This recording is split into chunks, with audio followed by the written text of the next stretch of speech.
नमस्कार। क्यामेराबाट रञ्जना देवकोटाको साथमा म हुँ ज्योतिषी ठाकुर देवकोटा। आदरणीय दर्शकहरू, आज हामी तपाईको माझमा नयाँ र महत्त्वपूर्ण विषयवस्तु लिएर आएका छौँ। धेरैले भन्नुहुन्छ पैसा त कमाई गरिन्छ तर जीवनमा कहिले पनि पैसा टिक्दैन। यो सबैको तपाईको भनाइ हो। त्यसकारण म तपाईको माझमा यस्तो महत्त्वपूर्ण कुराहरू जानकारी दिने तयारीको साथ उपस्थित भएको छु। यदि जीवनमा तपाईले पैसा बचत गर्ने हो र पैसा टिकाउने हो भने म आज 22 वटा कुराहरू तपाईको माझमा बताउँछु। यो एउटा प्रमाणित कुरा हो। त्यसकारण यी 22 वटा उपायहरूमध्ये तपाईले जे उपायहरू सक्नुहुन्छ यी कामहरू गर्नुहोस्, तपाईको जीवनमा कहिले पनि धनको अभाव रहँदैन। तपाईले पैसा कमाएर मात्र हुँदैन, पैसा कमाइसकेपछि बचत गर्नको लागि लक्ष्मीको कृपा रहनु पर्यो। धन सह बनाउनको लागि तपाईले विभिन्न किसिमका वास्तुगत कुराहरू घरमा मिलाउनु पर्यो। त्यसैगरी तपाईले गर्ने क्रियाकलापहरूमा तपाईले सकारात्मक कामहरू गर्नुपर्ने हुन्छ। त्यसकारण मैले यहाँ बताउने धार्मिक कुराहरू पनि हुन्छ, वैज्ञानिक कुराहरू पनि हुन्छ, तान्त्रिक कुराहरू पनि हुन्छ, आध्यात्मिक कुरा पनि हुन्छ, तपाईको व्यक्तिगत कुराहरू पनि हुन्छ। त्यसकारण आज म तपाईको माझमा यस्तो महत्त्वपूर्ण जानकारी लिएर आएको छु। जीवनमा पैसा बचत गर्न चाहनुहुन्छ भने यी 22 वटा उपाय गर्नुहोस्, तपाईले अवश्य जीवनमा पैसा बचत गर्न सक्नुहुन्छ, आर्थिक प्रगति गर्न सक्नुहुन्छ। जबसम्म हामी धनलाई बचत गर्न सक्दैनौँ हामी धनी बन्न सक्दैनौँ। हामी पैसा जम्मा गरेर भोलिको दिनमा उन्नति र प्रगति गर्न सक्दैनौँ। यो महत्त्वपूर्ण कुरा तपाईको माझमा रहन्छ। आदरणीय दर्शकहरू, हाम्रो च्यानलमा तपाईँ नयाँ हुनुहुन्छ, पहिलोपटक हाम्रो च्यानल हेर्दै हुनुहुन्छ भने हाम्रो च्यानललाई सब्सक्राइब गरिदिनु होला। नजिकै रहेको बेलमा गएर अलमा क्लिक गर्न नबिर्सिनु होला। ज्योतिष, वास्तु, धर्म र संस्कृति सम्बन्धी कुनै पनि जिज्ञासाहरू छ भने हामीलाई स्क्रिनमा राखिएको नम्बरमा तपाईँ फोन गर्न सक्नुहुन्छ। अब म ढिलाइ नगरिकन यहाँहरूको माझमा जानकारी दिन्छु धन बचत गर्ने सजिलो उपाय र जीवनमा तपाईले सजिलै तपाईको आर्थिक उन्नति गर्ने यी कुराहरू 22 वटा कुराहरू रहेका छन्। ध्यान दिएर सुन्नुहोला। सबभन्दा पहिलो कुरा, तपाईँ यदि जीवनमा पैसा कमाउन चाहनुहुन्छ र धन बचत गर्न चाहनुहुन्छ भने तपाईले गर्नुपर्ने पहिलो काम भनेको के हो भने सबभन्दा पहिलो तपाईको घरमा एउटा कमलको फुलमा बसेको लक्ष्मीको फोटो चाहिँ अवश्य राख्नुपर्छ। तपाईको घरमा कमलको फुलमा बसेको लक्ष्मी, उभिएको लक्ष्मी तपाईले घरमा राखेर तपाईको घरमा धन सह हुनको लागि लक्ष्मी सकारात्मक रहनुहुन्न। कमलको फुलमा बसेको लक्ष्मी, तपाईले मूर्ति राखे पनि बसेको लक्ष्मी हुनु पर्यो, फोटो राखे पनि बसेको हुनु पर्यो। आज दायाँ बायाँ तपाईको हात्तीले अभिषेक गरेको त्यस्तो खालको लक्ष्मीको फोटो राख्न सक्नुहुन्छ। यद्यपि अर्को तपाईँ के गर्नुहुन्छ, व्यापारी वर्ग रहनुहुन्छ भने तपाईले पैसा राख्ने तपाईको जुन घर्रा हुन्छ, बाकस हुन्छ हो, त्यो ठाउँमा तपाईले लक्ष्मीको फोटो स्टिकरहरू तपाईले टाङ्न सक्नुहुन्छ। लक्ष्मीको कुनै पनि बसेको आकृतिहरू तपाईले त्यो ठाउँमा राख्न सक्नुहुन्छ। तपाईको ब्याग, झोला, पर्स छ भने लक्ष्मीको फोटो तपाईले चाहिँ आफ्नो पर्सहरूमा, ब्याग, झोलाहरूमा राख्न सक्नुहुन्छ। त्यसकारण सबभन्दा पहिलो कुरा यो हो, जबसम्म हामीले लक्ष्मीलाई खुसी बनाउन सक्दैनौँ, लक्ष्मी माताको कृपा प्राप्त गर्न सक्दैनौँ, हामीले धन जति कमायो भने बचत गर्न सक्दैनौँ। यो महत्त्वपूर्ण, म धार्मिकदेखि लिएर वैज्ञानिक सबै खालका चाहिँ 22 वटा कुराहरू तपाईको माझमा राख्छु। ध्यान दिएर तपाईँ यो अन्त्यसम्म हामीलाई सुन्ने प्रयास गर्नुहोला। त्यसपछि अर्को, धन बचत गर्नुको लागि अर्को महत्त्वपूर्ण कुरा के छ भन्नुहुन्छ भने यो कमल गट्टा भन्ने हुन्छ। कमल गट्टाको माला तपाईले चाहिँ सकभर प्रत्येक दिन 108 तपाईले जाप गर्न सक्नुभयो भने राम्रो हुन्छ है। ओम लक्ष्मी माताय नमः भने पनि भयो, ओम लक्ष्मी भ्यो नमः भने पनि भयो। तपाईले सक्नुहुन्छ जाप गर्ने, सक्नुहुन्न भने कमल गट्टाको माला तपाईले चाहिँ यो लगाउनु होला। पूजा पसलबाट तपाईले शुक्रबारको दिन किनेर तपाईले ल्याउन सक्नुहुन्छ र तपाईलाई लगाउन यदि मन पर्दैन, कमल गट्टाको चाहिँ एउटा मात्र दाना भए पनि आफ्नो साथमा राख्ने, अथवा व्यापारी हुनुहुन्छ भने तपाईले चाहिँ पैसा राख्ने घरहरूमा राख्ने, अथवा तपाईको चाहिँ घरमा पूजा कक्षामा राख्ने, घरको पैसा राख्ने दराजहरूमा तपाईले राख्न सक्नुहुन्छ, बाकसहरूमा राख्न सक्नुहुन्छ, कमल गट्टा राख्न सक्नुहुन्छ, कमल गट्टाको माला राख्न सक्नुहुन्छ। यसले पनि तपाईको सकारात्मक किसिमको ऊर्जा प्राप्त गर्न सक्ने हुन्छ, धन सहर हुन्छ। त्यसैगरी अर्को तपाईको के हो भन्दा हामीले धन बचत गर्नको लागि विष्णु सहर्ष नाम जाप गर्नुपर्ने हुन्छ। भगवान विष्णुको कृपा प्राप्त रहनुपर्छ। अहिलेको सन्दर्भमा कलियुगमा भगवान विष्णुको जब हामी कृपा गर्न सक्छौँ अनि मात्र हामीले चाहिँ सफलता प्राप्त गर्न सक्छौँ। त्यसकारण भगवान विष्णुको तपाईँले चाहिँ कृपा प्राप्त गर्नको लागि भगवान विष्णुको सहर्ष नाम जाप गर्न सक्नुहुन्छ। यो महत्त्वपूर्ण कुरा हो। त्यसैगरी अर्को महत्त्वपूर्ण कुरा हामी तपाईँको माझमा राखिरहेका छौँ। तपाईँले गर्नुपर्ने आफूभन्दा अग्रज व्यक्तिहरू जो हुनुहुन्छ नि, दाइ नाता पर्ने, भाइ नाता पर्ने, आफूभन्दा कम उमेरका त्यस्ता व्यक्तिसँगको तपाईँको सम्बन्ध राम्रो बनाउने। किन भन्दा हामी राम्रो भयौँ भने, सबैले हामीलाई मन परायो भने भोलिको दिनमा ठुल्ठुलो व्यापार व्यवसाय गर्दा पनि हामीलाई पैसा सापटिदिन्छन्। हामीले सबैको विश्वास जित्ने प्रयास गर्ने। हामी धन कमाउन चाहन्छौँ भने विश्वासले धन कमाउने हो। भनिन्छ नि, 1 रुपियाँ नभएर पनि अरूको पैसाहरू सापटै लगेर मान्छेले करोडौँ अरबौँका चाहिँ ठुल्ठुला तपाईँको उद्योगहरू खोलेर खरबपति भइसकेका त्यस्ता खालका चाहिँ हामीले कथाहरू सुनिरहेका हुन्छौँ। त्यसकारण दाजु भाइ आफन्तसँगको सम्बन्ध समधुर बनाउने, 2 दिनको जीवनमा कसैलाई पनि तपाईँको नराम्रो दृष्टि, नराम्रो व्यवहार, नराम्रो तपाईँको भनाइ नगर्ने, दाजुभाइसँगको सम्बन्ध राम्रो बनाउने। अवश्य तपाईँले लक्ष्मीको कृपा प्राप्त गर्न सक्नुहुन्छ र धन सह गर्न सक्नुहुन्छ। त्यसै गरी अर्को कुरा के छ भन्नुहुन्छ भने, यदि पैसा बचत गर्न चाहनुहुन्छ भने तपाईँले घर चाहिँ सधैँ सफा राख्नुपर्छ। तपाईँ घरमा बस्नुहुन्छ, घर सफा राख्नुहोस्। तपाईँ पसलमा बस्नुहुन्छ, पसल सफा राख्नुहोस्। तपाईँको चाहिँ पर्सहरूमा पैसा छ, तपाईँको पर्स सफा रहनु पऱ्यो। तपाईँको पैसा राख्ने घर्रा छ, घर्रा सफा रहनु पर्यो। फोहोर हुने ठाउँमा लक्ष्मीको कृपा रहँदैन, धनको सह रहँदैन। त्यसकारण हामीले घरदेखि लिएर पैसा राख्ने ठाउँसम्म हामीले सफा गर्नुपर्छ। बुझ्नुपर्ने यो महत्त्वपूर्ण कुरा हामी तपाईँको माझमा जोडिरहेका छौँ। अनि त्यसपछि अर्को कुरा के छ भन्नुहुन्छ भने, यदि तपाईँको घरका कुनै पनि मान्छे बितेका छन् भने ती बितेका मान्छेहरूको कुनै पनि कामहरू गरिराख्ने, श्राद्धहरू वर्षमा आउँछन्, बार्खी होइन तपाईँको वार्षिक श्राद्धहरू गर्नुपर्ने हुन्छ, तिथिअनुसारका श्राद्धहरू, यस्ता कार्यहरू पनि गर्नुपर्छ। जबसम्म बितेका अग्रज व्यक्तिलाई तपाईँले सम्मान गर्नुहुन्न, उहाँहरूको आशीर्वाद प्राप्त गर्न सक्नुहुन्न, तबसम्म तपाईँले धन कमाउन सक्नुहुन्न, पैसा बचत गर्न सक्नुहुन्न, धनको सह रहँदैन। यो महत्त्वपूर्ण कुरा हामी तपाईँको माझमा जोडिरहेका छौँ। त्यसै गरी अर्को महत्त्वपूर्ण कुरा के रहेको छ भन्नुहुन्छ भने, हामीले विशेष गरेर धन यदि कमाउन चाहन्छौँ, पैसा कमाउन चाहन्छौँ भने जहाँ फोहोर छ त्यो ठाउँमा हामीले कारोबार नगर्ने, त्यो ठाउँमा नबस्ने। सफा ठाउँमा मात्र लक्ष्मीको कृपा रहन्छ र धनको सह रहन्छ। यो वास्तुशास्त्रको कुरा हो, धार्मिक कुरा हो। त्यसकारण हामीले व्यापार व्यवसाय गर्ने ठाउँ फोहोर हुनु हुँदैन, हामीले पैसा राख्ने ठाउँ पनि फोहोर हुनु हुँदैन। यो महत्त्वपूर्ण कुरा हो। त्यसै गरी आफूले खानेकुराहरूबाट हामीले कुनै भिखारीहरू, कुकुरहरू, गाईहरू, यस्ता तपाईँको चाहिँ जीव जनावरहरूलाई हामीले आफ्नो खाना छुट्याउनुपर्छ।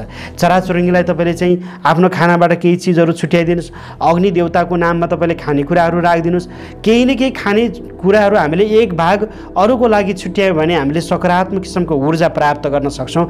अनि मात्र हामी जीवनमा उन्नति र प्रगति गर्न सक्छौँ। यो महत्त्वपूर्ण विषयवस्तु म तपाईँको माझमा जोडिरहेको छु। त्यसकारण हामीले दुखी, गरिबी, असहाय, भिखारी, माग्ने, अनि कुकुर, गाई, अनि त्यसै गरी कौवा, यी चिजहरूलाई चाहिँ हामीले केही न केही चिजहरू दानहरू गर्नुपर्छ। र यिनी पशु चौपायाहरूलाई चाहिँ हामीले खानेकुराहरू दिनुपर्छ। असहाय व्यक्तिहरूलाई केही न केही दानहरू गर्नुपर्छ। यो महत्त्वपूर्ण कुरा हामी तपाईँको माझमा जोडिरहेका छौँ। त्यसै गरी रातको समयमा तपाईँको घरमा कुचो लगाउनु हुँदैन। यदि तपाईँ धन बचत गर्न चाहनुहुन्छ, लक्ष्मीको सह राख्न चाहनुहुन्छ भने रातको समयमा तपाईँको घरमा तपाईँले कहिले पनि कुचो लाउनु हुँदैन। यदि कुचो तपाईँले लगाउन चाहनुहुन्छ भने कुचो लगाएर जम्मा भएको फोहोर राति नफाल्नुहोला, राख्नुहोला र बिहानको समयमा फाल्नुहोला। यति कामहरू गर्नुहोस्, अवश्य लक्ष्मीको कृपा रहन्छ, धनको सह रहन्छ, धन बचत रहन्छ। यो महत्त्वपूर्ण कुरा हामी तपाईँको माझमा जोडिरहेका छौँ। त्यसै गरी अर्को, तपाईँले लगाउने लुगा, तपाईँले लगाउने पोसाकहरू जहिले पनि सफा सुग्घर रहनुपर्छ। हामी सबैले पोसाकहरू लगाउँछन्, बरु पोसाक च्यातिएको किन नहोस् तर सफा रहनु पऱ्यो। हामी सफा सुग्घर रहनु पऱ्यो, किनभने जहाँ सफा हुन्छ त्यहाँ मात्र लक्ष्मीको कृपा रहन्छ। हामी फोहोरी नै भयौँ भने हामीलाई रोग पनि लाग्छ, औषधि उपचार गर्नमा हाम्रो धन खर्च भइहाल्छ, बचत हुँदैन, त्यो पनि हो। त्यसकारण यो महत्त्वपूर्ण कुरा हामी तपाईँको माझमा जोडिरहेका छौँ। त्यसै गरी अर्को कुरा के छ भन्नुहुन्छ भने, तपाईँले विशेष गरेर तपाईँको घरमा कहिले पनि यो ब्रानी भन्ने चिज हुन्छ नि, त्यसलाई ठाडो बनाएर नराख्ने, झाडु ब्रानीलाई ठाडो बनाएर नराख्ने, त्यस्तो गर्नुभयो भने तपाईँको घरमा कहिले पनि धनको सहर आउँदैन। यो तपाईँले बुझ्नुपर्ने महत्त्वपूर्ण कुराहरू हामी जोडिरहेका छौँ। त्यसै गरी तपाईँले आफ्नो सुत्ने खाटमुनि जुत्ता चप्पलहरू, तपाईँको कुनै पनि तपाईँको चाहिँ फोहोर चिजहरू, त्यस्ता चिजहरू तपाईँले राख्नु हुँदैन। यो बुझ्नुपर्ने महत्त्वपूर्ण कुरा रहेको छ। त्यसै गरी तपाईँको घरको ईशान्य कोणमा फोहोर नबनाउनु होला। ईशान्य कोण भनेको देवताको बास बस्ने ठाउँ हो। ईशान्य कोण भनेको पवित्र रहनुपर्छ। जहाँ पवित्र राख्नुपर्ने चिज हो त्यो ठाउँमा तपाईँले फोहोर बनाउनु भयो भने, ईशान्य कोणमा फोहोर भयो भने लक्ष्मीको कृपा प्राप्त रहँदैन। यो तपाईँले बुझ्नुपर्ने महत्त्वपूर्ण कुराहरू हामी तपाईँको माझमा जोडिरहेका छौँ। त्यसरी तपाईँको घरमा पानीको धारो छ, बिग्रिएको छ, ताप ताप ताप चुहिरहन्छ भने यस्तो घरमा तब धन सम्पत्तिहरू बचत रहँदैन। लक्ष्मीको कृपा प्राप्त गर्न चाहनुहुन्छ, धन बचत गर्न चाहनुहुन्छ भने तप तप तप धारो चुहिन्छ भने त्यसलाई मर्मत गराउनुहोस्, अन्यथा त्यो धारो तपाईँको परिवर्तन गरेर नयाँ राख्नुहोस्। यो कामहरू तपाईँले गर्नुपर्ने हुन्छ। त्यसरी पैसा तपाईँले घरको नैऋत्य कोण, जहाँ दक्षिण पश्चिमको कोण भन्छ त्यसलाई नैऋत्य कोण, दक्षिण पश्चिमको कोण नैऋत्य कोणमा पैसाहरू राख्नुपर्छ। पैसा वृद्धिको लागि राम्रो हुन्छ। र हामीले पैसाको कारोबारहरू गर्नु पर्यो भने, कसैलाई पैसा दिनु पर्यो भने पूर्व वा उत्तर फर्केर अथवा चन्द्रमाको दिशा मिलाएर कारोबारहरू गर्ने, यसो गर्नुभयो भने राम्रो हुन्छ। तपाईँको चाहिँ सकारात्मक किसिमको सफलता प्राप्त गर्न सक्नुहुन्छ भनेर भनिएको छ। र त्यसै गरी हामीले मङ्गलबार शनिबारको दिनमा ठुल्ठुलो रकमको लगानी तपाईँको कारोबारहरू नगर्ने। मङ्गलबार शनिबार भनेको आर्थिक हानि नोक्सानी बनाउने बारको रूपमा मानिन्छन्, ढिला सुस्ती झगडा कलह बनाउने बारको रूपमा मानिन्छन्। यी बारमा हामीले कसैलाई पैसा सापटी दिने लिने कुरामा सतर्क रहेर अगाडि बढ्ने। तपाईँले निरन्तर रूपमा गरिरहनु भएको छ, केही फरक पर्दैन। पहिलोपटक ठुलो रकम कसैलाई दिँदै हुनुहुन्छ भने अलिकति सतर्क रहनु होला। ब्याजमा दिन सक्नुहुन्छ, तपाईँले किन धेरै कमाउनु पर्यो, धन बचत गर्नु पर्यो। त्यसकारण हामीले मङ्गलबार र शनिबार अलिकति ख्याल गर्नुपर्छ पैसाको कारोबारमा। यो कुरा विशेष हामीले ख्याल गऱ्यौँ भने अनि हामी सफलता प्राप्त गर्न सक्छौँ। त्यसै गरी तपाईँको चाहिँ अर्को कुरा के छ भन्नुहुन्छ भने तपाईँले चाहिँ राम्रो सफलता प्राप्त गर्नको लागि, व्यापार व्यवसाय राम्रो बनाउनको लागि तपाईँ चाहिँ गर्न चाहनुहुन्छ भने तपाईँले अर्को महत्त्वपूर्ण कुरा के गर्नुहुन्छ भने तपाईँले विशेष गरेर सेतो लुगाको प्रयोग गर्न सक्नुहुन्छ अथवा हरियो लुगाको प्रयोग गर्न सक्नुहुन्छ। यसरी पनि लुगा पोसाकहरू पनि लगाउँदा पनि सकारात्मक नकारात्मक किसिमको हुन्छ। त्यसैले हरियो पोसाकहरूको प्रयोग गर्न सक्नुहुन्छ यस्तो खालको। अनि पहेँलो खालको पोसाकहरू लगाउन सक्नुहुन्छ। लुगाहरूले पनि सकारात्मक किसिमको ऊर्जाहरू दिन्छ। यो काम गर्न सक्नुहुन्छ। अहिलेको समयमा कलियुगमा हनुमानको महत्त्व छ। हनुमान चालिसा पाठ गर्नुहोला, हनुमानको पूजा गर्नुहोला, हनुमानको फोटो घरमा राख्नुहोला, हनुमानलाई तपाईँले चाहिँ विशेष सम्झिनु, हनुमानको चाहिँ पूजा पाठहरू गर्नु। यो समय राम्रो हुन्छ। त्यसकारण यो समयमा विशेष गरेर उडिरहेको यो हनुमानको चाहिँ अहिले चाहिँ शक्ति प्राप्त गरिरहेका हनुमान हुन्छ नि, जस्तै पहाडै उचालेको हनुमान, त्यस्ता खालका हनुमानहरू तपाईँले चाहिँ विशेष गरेर राख्न सक्नुहुन्छ। शक्ति प्राप्त गर्न सकिन्छ। यो हनुमान चालिसाको धेरै महत्त्वपूर्ण भूमिका रहन्छ। त्यसै गरी अर्को कुरा के छ भन्नुहुन्छ भने हामीले धन बचत गर्नको लागि हामीले बेलुकाको समयमा जुठा भाँडा घरमा राख्नु हुँदैन। हामीले भान्साकोठामा जुठा भाँडाहरू राख्यौँ भने तपाईँको घरमा लक्ष्मीको कृपा रहँदैन। यसले पनि तपाईँको समस्या बनाउँछ। त्यसकारण हामीले जुठा भाँडाहरू तपाईँको घरमा बेलुकाको समयमा राख्नु हुँदैन। सकभर जति टाइम लागोस् जुठा भाँडाहरू माझेर अनि मात्र हामी सुत्नुपर्छ, अनि मात्र लक्ष्मीको कृपा प्राप्त गर्न सकिन्छ। घरमा रहेका पुराना लुगाहरू, लगाउन नमिल्ने लुगाहरू छन् भने यहाँले फाल्नुपर्छ। यसले गर्दा तपाईँको घरमा लक्ष्मीको कृपा रहँदैन, भगवानको बास रहँदैन। त्यसकारण पुराना लुगाहरू तपाईँले घरबाट हटाउन सक्नुहुन्छ। पुराना खालका जुत्ता चप्पलहरू छन् भने त्यस्ता पुराना खालका जुत्ता चप्पलहरू तपाईँले हटाउन सक्नुहुन्छ। बेला मौकामा तपाईँले आफूले कमाएको केही भागबाट दुखी गरिबी असहाय व्यक्तिहरूलाई तपाईँले केही न केही चिजहरू उपहारहरू दिनुहोस्, अनि मात्र धन बचत रहन्छ, अनि मात्र सफलता प्राप्त गर्न सक्नुहुन्छ। तपाईँको घरको छतमा चराचुरुङ्गीहरूको लागि चारोहरू राखिदिनुहोस्, पानीहरू राखिदिनुहोस्, अनि मात्र तपाईँको घरमा धन सह रहन्छ, लक्ष्मीको कृपा प्राप्त रहन्छ। त्यसै गरी साँझ तपाईँको घरमा सन्ध्या बत्तीहरू बाल्ने, घरलाई उज्यालोहरू बनाउने, यस्तो कामहरू गर्नुभयो भने अनि मात्र धनको बचत रहन्छ। घरको मूल ढोकामा तपाईँले चाहिँ कलशहरू राख्ने, घरको मूल ढोका सफा राख्ने, अनि मात्र धनको सह रहन्छ। घरको मूल ढोकामा मयूरको पाङ एक जोडी राख्न सक्नुहुन्छ, अनि मात्र धनको सह रहन्छ। घरको मूल ढोकाहरूमा स्वस्तिक चिन्ह बनाउन सक्नुहुन्छ, लक्ष्मीको फोटोहरू तपाईँले चाहिँ सजाउन सक्नुहुन्छ, अनि मात्र तपाईँको घरमा धनको सह रहन्छ। त्यसरी घरको मूल ढोकामा गणेशको मूर्तिहरू कुदेका ढोकाहरू राख्न सक्नुहुन्छ, लक्ष्मीका मूर्तिहरू कुदेका तपाईँले ढोकाहरू बनाउन सक्नुहुन्छ, स्वस्तिको कुदेको तपाईँको ढोकाहरू तपाईँको मूल ढोकाहरू बनाउन सक्नुहुन्छ, अनि मात्र तपाईँको घरमा सकारात्मक किसिमको ऊर्जा प्राप्त रहन्छ। अनि त्यसै गरी साँझ टाइम सुत्ने, बिहान छिटो उठ्ने बानी गर्नुपर्छ। त्यसकारण तपाईँको घरमा झगडा कलहहरू विवादहरू गर्नुभयो भने धनको सह रहँदैन, लक्ष्मीको कृपा रहँदैन र धन बचत रहन सक्दैन। घरमा कलहहरू कम मात्रामा गर्नुपर्छ। ठुलो स्वरले बोल्नु हुँदैन। घरमा सामूहिक छलफलहरू गर्ने, घरमा तपाईँको सबैले मिलेर कामहरू गर्ने, टाइममा सुत्ने, बिहान टाइममा उठ्ने, बिहान सूर्य उदयसम्म सुत्नुभयो भने पनि धन बचत रहँदैन, लक्ष्मीको कृपा रहँदैन र जीवनमा सफलता प्राप्त गर्न सक्नुहुन्न। यी महत्त्वपूर्ण कुराहरू हामी तपाईँको माझमा जोडिरहेका छौँ।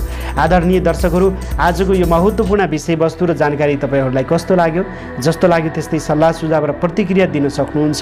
यद्यपि हाम्रो च्यानलमा तपाईँ नयाँ हुनुहुन्छ, पहिलोपटक हाम्रो च्यानल हेर्दै हुनुहुन्छ भने च्यानललाई सब्सक्राइब गरिदिनु होला, नजिकै रहेको बेलमा क्लिक गर्न सक्नुहुन्छ, लाइक सेयर र कमेन्ट पनि गर्न नबिर्सनुहोला। ज्योतिष वास्तु धर्म र संस्कृति सम्बन्धी जानकारी दिने महत्त्वपूर्ण यो च्यानल ज्योतिष ठाकुर देवकोटा युट्युब च्यानललाई हेरेर साथ दिने तपाईँ तमाम दर्शकहरूलाई धेरै धेरै धन्यवाद दिँदै क्यामेराबाट रञ्जना देवकोटाको साथमा म हुँ ज्योतिषी ठाकुर देवकोटाको चाहन्छु यहाँहरूको जीवन र जिन्दगी सुन्दर बितोस्। नमस्ते, जय होस्।